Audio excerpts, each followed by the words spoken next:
Very few weeks ago, the Saudi Arabian government, together with Russia and the other 23 countries that together make up the rest of OPEC Plus, 23 countries in total. I should be careful here. Saudi Arabia and Russia, part of the 23. They agreed to cut oil production by 2 billion barrels a day. Well, total oil production is about 90 million barrels a day. So this is over 2%. That's more than enough to start a bidding war because oil is going to be scarce if you cut away 2.5% of the total production. People are going to get frightened. Who's going to have to take that cut? And before anyone can take it from me, says country A, I'm going to offer a bit more for it than other people are to be sure to get my share. And country B says, oh, I'll offer even more than country A. So I'm even, and there we go. That's all you need to start the bidding war. And you know what that means? Oil prices are going up. And you know what that means? Oil is basically crucial to everything in every economy, including the United States. So if the price of oil goes up, that inflation we're worried about, that's not going away anytime soon because it's getting more and more supports.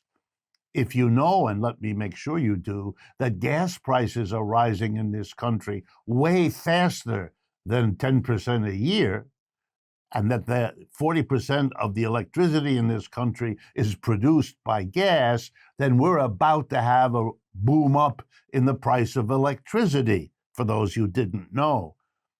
And you know what this all shows, besides that our inflation is probably going to get worse before it gets better?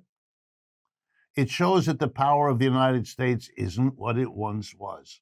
Those 23 countries didn't take very long to say to the United States, you know, a few weeks ago, your President Biden went to Saudi Arabia asking them to produce more oil.